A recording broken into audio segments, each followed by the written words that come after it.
मित्रों नमस्कार। दृष्टिकोण के प्लेटफॉर्म पर आपका स्वागत है। आइए मित्रों, आज हमारी एक करंट की क्लास है और इसके साथ साथ हम लोग कुछ जीके भी देखते हैं। तो चलिए मित्रों, आज जो करंट का जो आपका टॉपिक है, जैसे आपको अभी इस समय चर्चित है आपका लोकसभा और विधानसभा लोकसभा और विधानसभा सीट, और लोकसभा विधानसभा में कहाँ पर कितनी सफलता मिली, और साथ ही साथ शपथ ग्रहण समारोह भी आपका हुआ। तो यहाँ पर जैसे हमने देखा था कि आंध्र प्रदेश उड़ीसा दो की चर्चा हम लोग कर चुके थे। जैसे आपको बताया गया कि लोकसभा चुनाव के साथ 4 राज्यों के चुनाव भी संपन्न कराए गए थे, और इन 4 राज्यों में आंध्र प्रदेश का अभी आप पर चर्चा नहीं किया गया। तो कुल विधानसभा सीट आंध्र प्रदेश में कितनी है ये हम पहले जान लेते हैं। 175 है। बहुमत की कितनी की आवश्यकता होती है? 88 सीट की, जिसमें टीडीपी जो आपका है वो 135 सीट, और वाईएसआरसीपी आपकी कितनी 11 सीट आपकी जीत पाई है।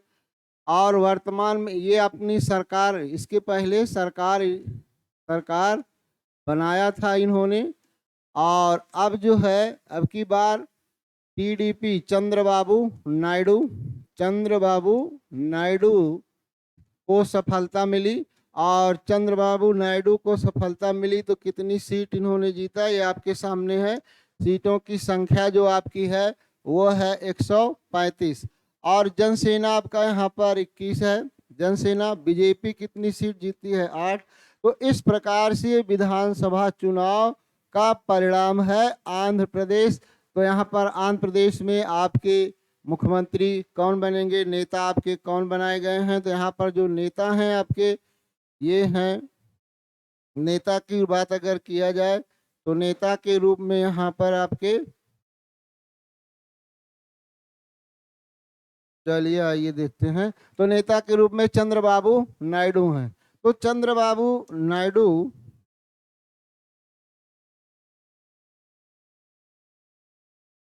जो बीजेपी के साथ इनका गठबंधन है, बीजेपी के साथ गठबंधन भी था। जनसेना ने कितनी सीट जीता? 21, और टीडीपी ने कितना? 135, और बीजेपी ने कितना? 8। तो इस प्रकार से चंद्रबाबू नायडू आंध्र प्रदेश में एक बार फिर मुख्यमंत्री बनेंगे।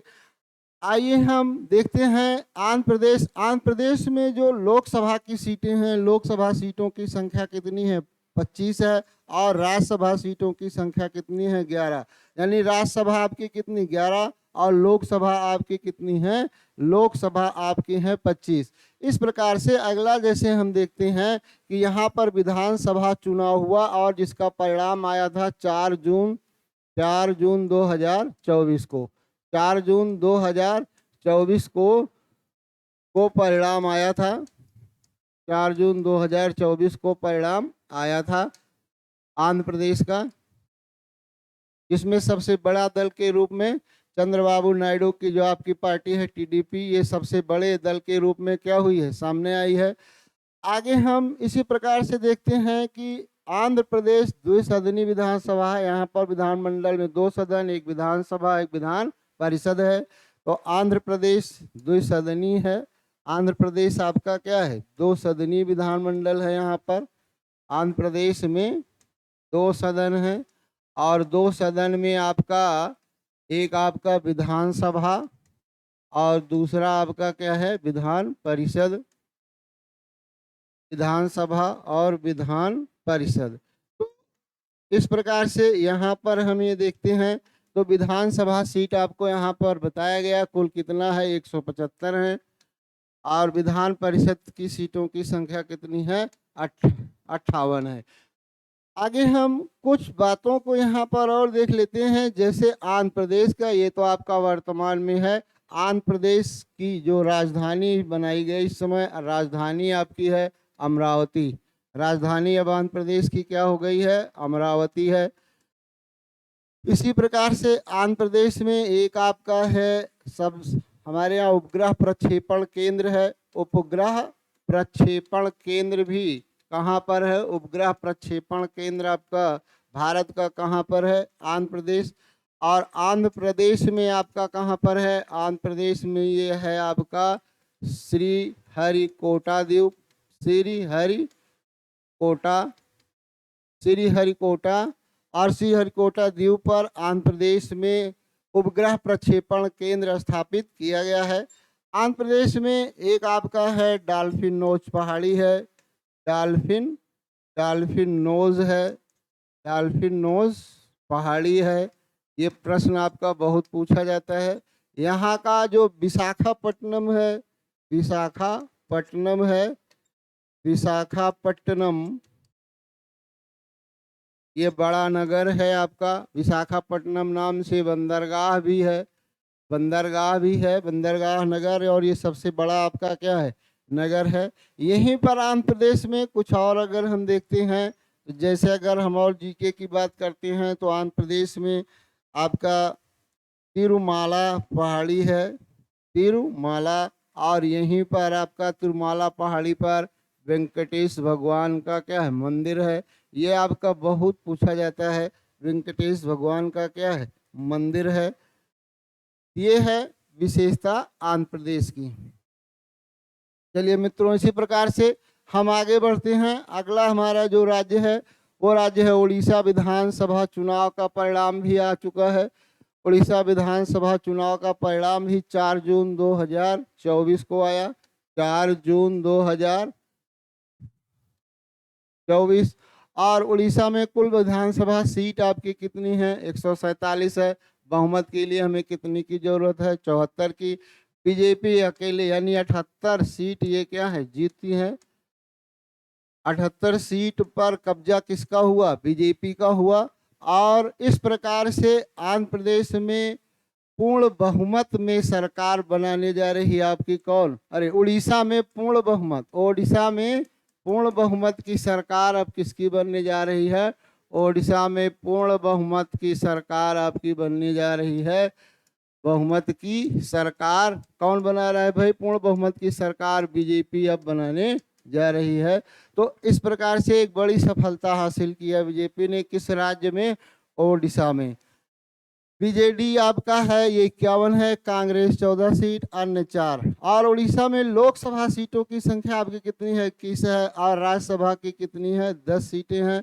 और इसी प्रकार से पहली बार पूर्ण बहुमत की सरकार उड़ीसा में बीजेपी की बनने जा रही, क्योंकि बहुमत के लिए जरूरत है 74 की, और बीजेपी ने यहाँ पर सीटें है कितनी सीट, कितनी, 78 सीटें। अब ओडिशा का अगर बात किया जाए तो ओडिशा जो आपका है, उड़ीसा का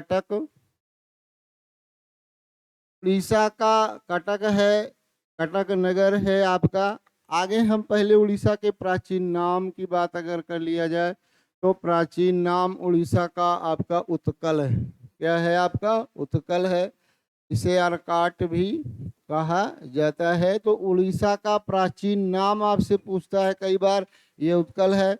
कटक यहाँ पर क्या है, नगर है आपका, नगर है जो महानदी के किनारे स्थित है। किस नदी, महानदी के किनारे स्थित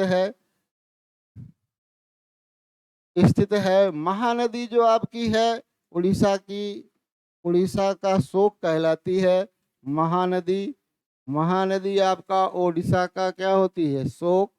ओडिशा का शोक आपकी कहलाती है, शोक कहलाती है, क्योंकि यह उड़ीसा में क्या करती है, मार्ग परिवर्तन करती है। मार्ग परिवर्तन के कारण ये आपकी क्या कहलाती है, शोक कहलाती है। घाट में आपका ये उड़ीसा पड़ेगा, और पूर्वी घाट में यहाँ पर एक पर्वत है जिसका नाम है महेंद्रगिरी। क्या नाम है भाई, महेंद्रगिरी। और महेंद्रगिरी कई बार एग्जाम में आपसे आया, महेंद्रगिरी कहाँ पर है, ओडिशा में है। और ये पूर्वी घाट की दूसरी सर्वोच्च चोटी है। दूसरी ये क्या है, सर्वोच्च चोटी है उड़ीसा। और आपका जाना जाता है सिमलीपाल उड़ीसा इसमें चर्चा में है। यहाँ पर सिमलीपाल उड़ीसा, सिमलीपाल उद्यान है आपका। सिमलीपाल कहाँ पर है, ओडिशा में है। इसी प्रकार से एक उद्यान और बहुत चर्चा में है, नंदन कानन है। नंदन कानन भी कहाँ पर है, ओडिशा में है। तो नंदनकानन यहाँ पर चर्चा क्यों है? सफेद बाघ आपके हैं, बाघ। और यहाँ पर क्या है? सिमलीपाल, काली धारी वाले बाघ, काली धारी वाले बाघ यहाँ पर हैं। तो इस प्रकार से ये सभी आपके करंट के आपके प्रश्न हैं। ये सिमलीपाल वाला करंट का आपका भी प्रश्न है, चर्चा में है। तो ये है उड़ीसा। और उड़ीसा एक और विशेष जीव यहाँ पर होता है जिसे हम कहते हैं olive Ridley turtle, olive Ridley turtle, olive Ridley turtle. ये आपका उड़ीसा की ही विशेषता है, ऑलिव रिडले टर्टल। कछुआ आपका है, ये दक्षिण अमेरिकी मूल का क्या है? कछुआ है, और यहाँ पर उड़ीसा तट पर आता है। तो ये हो गया उड़ीसा की विशेषताएं। चलिए मित्रों, इसी प्रकार से हम आगे बढ़ते हैं। अगला जो हमारा है उपचुनाव। हमने बताया था कि लोकसभा 18वीं लोकसभा चुनाव के साथ साथ कुछ राज्यों में आपके क्या हुए थे? उपचुनाव। राज्य आपके यहाँ पर हैं 13, विधानसभा सीट कितनी थी? 26, और 6 सीट आपकी कहाँ पर थी? हिमाचल प्रदेश। यानी सर्वाधिक सीट पर उपचुनाव कहाँ पर हुआ? हिमाचल प्रदेश में। हिमाचल प्रदेश में सर्वाधिक सीटों पर चुनाव हुआ। हिमाचल प्रदेश में सर्वाधिक सीटों पर उपचुनाव, सर्वाधिक सीटों पर क्या हुआ? उपचुनाव हुआ, उपचुनाव। और ये उपचुनाव में 6 सीट, 6 में 4 जो है आपकी कांग्रेस आपकी यहाँ पर सफलता पाई थी, और 2 पर आपका क्या था? बीजेपी। तो ये था हिमाचल प्रदेश की आपकी स्थिति। और इसी प्रकार से 13 राज्य की 26 विधानसभा सीट पर क्या हुआ था? चुनाव संपन्न, उपचुनाव संपन्न कराया गया था। तो जहाँ पर रिक्त सीट थी ऐसे राज्यों में क्या किया गया? उपचुनाव कराया गया। तो आइए मित्रों, इसी प्रकार से हम देखते हैं, आगे बढ़ते हैं। आगे जो हमारा है T20 विश्व कप, भारत वर्सेस पाकिस्तान, एक अभी आपका युद्ध हुआ T20 विश्व कप में। और T20 विश्व कप की जो शुरुआत 1 जून से आपकी हुई है, और भारत पाकिस्तान के बीच ये T20 का ये आपका जो संस्करण चल रहा है, T20 संस्करण का ये 19वां आपका क्या था? 19वां मैच था। कौन सा मैच था? 19वां मैच। और किन के बीच हुआ? आपको लिखा गया है भारत और पाकिस्तान के मध्य। भारत और किसके बीच हुआ? पाकिस्तान के मध्य हुआ। ये किसके बीच संपन्न हुआ? भारत और पाकिस्तान के बीच। और T20 का ये कौन सा मैच होगा? आपका 19वां मैच है। और ये 1 जून 2024 से शुरू हुआ है, 1 जून 2024 से शुरू हुआ है। और कब तक ये चलेगा? 29 जून 2024 तक। ये T20 आपका 1 जून से शुरू हुआ है और 29 जून 2024 तक चलेगा। ये 19वां मैच जो आपका हुआ भारत पाकिस्तान के बीच, कहाँ पर हुआ? न्यूयॉर्क में हुआ। कहाँ पर हुआ? न्यूयॉर्क में। और न्यूयॉर्क आपका जानते हैं कहाँ पर है? न्यूयॉर्क आपका है अमेरिका में। न्यूयॉर्क आपका कहाँ पर है भाई? अमेरिका में, नसाउ काउंटी स्टेडियम। कहाँ पर? नसाउ काउंटी स्टेडियम में। काउंटी स्टेडियम में, स्टेडियम में यह मैच आपका क्या हुआ? स्टेडियम में मैच खेला गया। ये मैच आपका क्या है? खेला गया। तो कहाँ पर खेला गया? आपको बताया गया कि यहाँ पर ये मैच क्या किया गया? खेला गया। T20 आप जानते हैं 20 ओवर का ये मैच होता है, लिखा ही है। और यहाँ पर भारत ने पहले बल्लेबाजी की। भारत ने क्या किया? पहले बल्लेबाजी का निर्णय लिया। और जब पहले बल्लेबाजी भारत ने किया तो कुल 20 ओवर में ये 19 ओवर का मैच खेल पाई। कितने मैच? 19 ओवर। यानी कुल तो 20 का होता है, लेकिन 19 ओवर में भारतीय टीम ने कितना रन बनाई? भारतीय टीम ने 119 रन बनाई। भारतीय टीम कितने रन? भारतीय 119 रन पर क्या हो गई? आउट। यानी कुल कितने ओवर का मैच खेल पाई? 19 ओवर का। और कितना रन ये भारतीय टीम ने बनाया? 119 रन बनाया। और फिर पाकिस्तान टीम ने,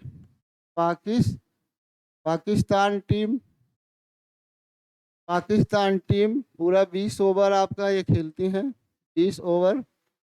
और ये 20 ओवर में 113 रन बना पाती है, 113 रन बना पाती है। यानी आपका 113 6 कर दिया जाए तो 119, यानी 6 रन से क्या होती है, 6 रन से पाकिस्तान पराजित होता है। 6 रन से पाकिस्तान क्या होता है, पराजित होता है। ये आपका था 6 रन से पराजित होता है। कौन सी टीम, पाकिस्तान। तो यहाँ पर आपके भारतीय टीम के आप कप्तान जानते होंगे, रोहित शर्मा हैं। और भारतीय टीम, ये भारतीय टीम के कप्तान कौन हैं, रोहित शर्मा हैं। और पाकिस्तान टीम के कप्तान बाबर आजम हैं, बाबर आजम हैं। तो इस प्रकार से ये मैच आपका इन कैप्टन के बीच हुआ। रोहित शर्मा यहाँ पर कैप्टन हैं और यहाँ पर कप्तान आपके कौन हैं, बाबर आजम हैं। इस match player of the match किसे घोषित किया गया, प्लेयर ऑफ द मैच किसे घोषित किया गया, ऑफ द मैच किसे घोषित किया गया, player of the match. 3 wicket आप हासिल किए थे और 3 विकेट कौन हासिल किए थे, जसप्रीत बुमराह, जसप्रीत जसप्रीत बुमराह, जसप्रीत बुमराह को प्लेयर ऑफ द मैच घोषित किया गया। ये 3 विकेट हासिल किए थे। कितने विकेट हासिल किए थे, 3 विकेट हासिल किए थे। तो ये था भाई मैच जो आपका T20 का। और इस प्रकार का ये जो आपका संस्करण चल रहा है, ये संस्करण जो आपका 20 मैच का चल रहा है, कौन सा मैच था, 19वां मैच था, आपको बताया गया। तो ये महत्वपूर्ण T20 विश्व कप भारत पाकिस्तान के बीच जो मैच हुआ, कहाँ पर हुआ, कितने रन बनाए, कितने रन से पराजित हुई, ये सब प्रश्न आपसे पूछे जा सकते हैं। प्लेयर ऑफ द मैच किसे घोषित किया गया। तो ये आपका हो गया। आगे बढ़ते हैं। इसी प्रकार से कुछ प्रश्न भी आपको आज हल कराएंगे। जैसे यहाँ पर है कि 18वीं लोकसभा में निर्विरोध चुनाव जीता। ये आपके जो 18वीं लोकसभा का चुनाव आपका हो रहा था, तो इसमें निर्विरोध किसे चुना गया, शंकर लालवानी को, कि श्री नरेंद्र मोदी को, अमित शाह को, कि मुकेश दलाल को। यहाँ पर किसे जो है निर्विरोध, किसने निर्विरोध चुनाव जीता था, तो यहाँ पर उत्तर आप दीजिए। और उत्तर जो सही होगा आपका शंकर लाल होंगे, कि नरेंद्र मोदी होंगे, कि अमित शाह, की मुकेश दलाल। तो यहाँ पर जो सही उत्तर आपका है ये मुकेश दलाल हैं। और ये जो आपके हैं कहाँ से चुनाव लड़ रहे थे, सूरत विधानसभा, अरे सूरत लोकसभा सीट, सूरत लोकसभा। और सूरत लोकसभा में इन्हें क्या किया गया, निर्विरोध चुना गया। तो ये पहले व्यक्ति हैं 18वीं लोकसभा में निर्विरोध आपके चुने गए थे, इनका कोई प्रतिद्वंदी नहीं था। तो इस तरह के प्रश्न आपसे पूछे जा सकते हैं कि 18वीं लोकसभा में निर्विरोध चुनाव जीता है किसने, मुकेश दलाल। ये किस लोकसभा सीट से ये इन्होंने टिकट लिया, तो ये आपके यहाँ सूरत। किस पार्टी से हैं अगर पूछा जाए तो ये बीजेपी। किस पार्टी के हैं, बीजेपी, बीजेपी के हैं। पार्टी इनकी क्या है, बीजेपी। आगे इसी प्रकार से हम चलते हैं, देखते हैं अगला प्रश्न जो हमारा है।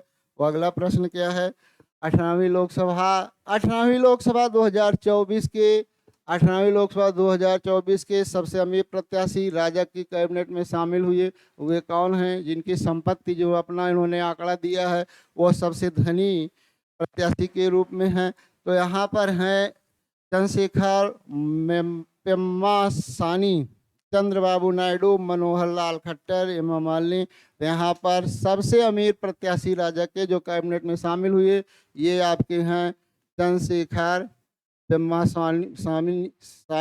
और ये टीडीपी के हैं। अभी आपको बताया गया आंध्र प्रदेश तेलुगु देशम पार्टी जो आपके चंद्रबाबू नायडू की है, उन्हीं पार्टी से ये संबंधित हैं। और ये सबसे अमीर प्रत्याशी हैं राजग के जो कैबिनेट में क्या हुए हैं, शामिल हुए हैं। चलिए अगला हम देखते हैं। अगला जो हमारा प्रश्न है वो क्या है, लगातार तीसरे कार्यकाल है चुने गए भारत के पहले प्रधानमंत्री बने थे कौन भाई, पहले प्रधानमंत्री इस तरह से लगातार तीसरे कार्यकाल है चुने गए भारत के पहले प्रधानमंत्री अगर यहाँ पर हैं तो पंडित जवाहरलाल नेहरू थे। अगर पहले की बात किया जाए तो पहले कौन थे, पंडित जवाहरलाल नेहरू थे। लेकिन अब जो वर्तमान प्रधानमंत्री तीसरे कार्यकाल के लिए चुने गए, तीसरे कार्यकाल के लिए जो आपके चुने गए हैं, ये आपके हैं नरेंद्र मोदी। वर्तमान में आपके ये कौन हो गए? नरेंद्र मोदी। और दूसरी विशेषता इनकी है कि ये राज्य के क्या हैं? राज्य के मुख्यमंत्री भी रह चुके। राज्य के क्या? मुख्यमंत्री। वहाँ भी लगातार ये राज्य के मुख्यमंत्री और लगातार तीसरे कार्यकाल के लिए प्रधानमंत्री पद को सुशोभित करने वाले। इस तरह प्रश्न आपसे पूछे तो नरेंद्र मोदी, जिनका एक अपना अलग इतिहास है। तो लेकिन अगर ये पूछे लगातार तीसरे कार्यकाल है चुने गए भारत के पहले प्रधानमंत्री कौन थे, तो यहाँ पर पहले पूछ लिया तो पंडित जवाहरलाल नेहरू। लेकिन यदि राज्य के लगातार मुख्यमंत्री और 3 बार प्रधानमंत्री बनने वाले लगातार, तो वो हो जाएंगे, उत्तर वहाँ हो जाएगा नरेंद्र मोदी का। चलिए मित्रों आगे हम बढ़ते हैं। इसी प्रकार से अगला जो हमारा प्रश्न है, 18वीं लोकसभा में सबसे कम मत से जीतने वाले प्रत्याशी हैं। तो जीतने वाले प्रत्याशी आपके कौन है भाई? तो जीतने वाले जो आपके प्रत्याशी हैं उनको देख लेते हैं। तो शंकर लालवानी हैं कि रविंद्र दत्ताराम वायकर हैं कि अमोल कीर्तिकर हैं कि संजय सोलंकी हैं। तो यहाँ पर जो सबसे कम मत से जीतने वाले आपके हैं रविंद्र दत्ताराम वायकर हैं। रविंद्र दत्ताराम वायकर हैं। रविंद्र दत्ताराम वायकर शिवसेना के हैं, उत्तर पश्चिम मुंबई, उत्तर पश्चिम मुंबई शिवसेना, उत्तर पश्चिम मुंबई शिवसेना से ये 48 मत से जीत हासिल किए। और यहाँ पर हमें कुछ और, जैसे शंकर लालवानी हैं, सर्वाधिक मत से जीतने वाले हैं। ये सर्वाधिक मत से जीतने वाले हैं प्रत्याशी, सर्वाधिक मत से जीतने वाले ये क्या बन गए? प्रत्याशी। और ये आपके प्रत्याशी हैं किस पार्टी के? बीजेपी के हैं। लगभग जो आपका 11 लाख मत। शंकर लालवानी किस लोकसभा? इंदौर लोकसभा, इंदौर लोकसभा। आगे हम इसी प्रकार चलते हैं। अगला जो अमोल कीर्तिकर हैं, अमोल कीर्तिकर जो है, ये जो 48 मत वाले हैं, इन्होंने पराजित किया किसको? अमोल कीर्तिकर को पराजित किया। ये आपका यहाँ जोड़ लीजिए। और जो शंकर लालवानी हैं, इन्होंने जो पराजित किया किसको? अगर इनकी बात किया जाए, इन्होंने पराजित किया तो ये पराजित किए किसको? संजय सोलंकी। और संजय सोलंकी बीएसपी के हैं। संजय सोलंकी किसके हैं? बहुजन समाज पार्टी के हैं। तो ये था आपका, ये चारों विकल्प आपको बता दिया गया। सब जुड़े हुए हैं किसको इन्होंने पराजित किया, ऐसा विकल्प आपको बनाया गया। कोई भी प्रश्न आपसे पूछे तो आप कर ले जाएं। चलिए आगे भाई बढ़ते हैं। क्रिकेट के मक्का कहा जाने वाला एक जीके का प्रश्न यहाँ है, लॉर्ड्स मैदान पर भारत को पहली टेस्ट जीत कब प्राप्त हुई थी? तो यहाँ पर ये है लॉर्ड्स, आपका ब्रिटेन का आपका मैदान है। कहाँ का है? ब्रिटेन में आपका ये मैदान है। और जिसे क्रिकेट का क्या कहते हैं? मक्का कहते हैं। और भारत को पहली टेस्ट जीत कब मिली? 90 में, 86 में, 87 में, 88 में। तो यहाँ पर जो सही आपका विकल्प है 1986 है। और उस समय कपिल देव के कारण ये जीत, कपिल देव के कारण ये जीत आपकी क्या हुई थी? ये जीत हासिल हुई थी, ये जीत हासिल हुई थी। तो चलिए मित्रों, ये आपका हो गया, हासिल हुई थी। आगे हम बढ़ते हैं और आपका एक आध प्रश्न होगा जीके का, देख लेते हैं। भारत में मेधाजी लोखंडे ने मजदूरों की साप्ताहिक अवकाश के लिए आंदोलन चलाया। ये कब प्रदान किया गया? तो भारत में मेधाजी लोखंडे ने मजदूरों की साप्ताहिक अवकाश के लिए एक आंदोलन चलाया। और ये कब प्रदान किया गया? 1881, 1890, 92, 91। तो यहाँ पर जो आपको जानना है कि मेधावी लोखंडे ने साप्ताहिक अवकाश के लिए ये आंदोलन चलाए थे, यानी मजदूरों को क्या होना चाहिए? एक साप्ताहिक अवकाश होना चाहिए। आंदोलन चलाया, आमरण अनशन इन्होंने किया, आमरण अनशन किया। और आमरण अनशन के बाद इन्हें सफलता भी मिल गई। और सफलता यानी साप्ताहिक अवकाश, इस सप्ताह में एक दिन यानी रविवार जो आपका होगा, रविवार अवकाश होगा। और ऐसा अवकाश प्राप्त करने में भूमिका किसकी है? मेधाजी लोखंडे की। कब ऐसा अवसर प्राप्त हुआ? भारतीय श्रमिकों को ब्रिटिश शासनकाल के दौरान 1890 में कब? ब्रिटिश शासनकाल के दौरान। तो ब्रिटिश शासनकाल के दौरान साप्ताहिक अवकाश प्राप्त हुआ। आगे हम इसी से ब्रिटिश शासनकाल के दौरान एक औद्योगिक नियम अधिनियम पारित हुआ था 1891, और 1891 औद्योगिक जो नियम कानून आपका बनाया गया, उसी में यह व्यवस्था आपको दी गई। लेकिन पहली बार ये आपका कब दिया गया? 1890 में। और अधिनियम के तहत पूछे तो 1891, क्योंकि जो औद्योगिक अधिनियम 1881 है, 1891 है, और 1911 है, 1922 है। तो इस प्रकार से ये बच्चों से संबंधित है, और इसमें जो है साप्ताहिक अवकाश की बात, कार्य के घंटों की बात की गई थी। तो ये था आपका ये प्रश्न जो आपको यहाँ पर बताया गया। तो अगला है 9 जून 2024 को 18वीं लोकसभा शपथ ग्रहण के दौरान कितने देश के राष्ट्राध्यक्ष शामिल हुए? अभी आपको ये बताया गया कि 7 है, 8 है, 9 है, 10 देश हैं। तो भारत और जो ये पड़ोसी कुछ देश और उसके भारत के पड़ोसी देश कौन कौन से हैं, कितने देशों की संख्या है जो शपथ ग्रहण समारोह में ये यहाँ के राष्ट्राध्यक्ष शामिल हुए? तो यहाँ पर उत्तर आपका होगा 7 देश। कितने देश हैं?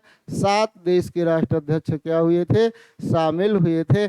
और 7 देश में एक आपका है नेपाल, एक आपके कौन हो जाएंगे भाई? नेपाल, एक आपका हो जाएगा भूटान, एक आपका हो जाएगा श्रीलंका, एक कौन? श्रीलंका, एक आपका हो जाएगा मालदीव, एक कौन हो गए भाई? मालदीव, एक आपका हो गया बांग्लादेश, बांग्लादेश, और एक आपके हो गए सेशेल्स,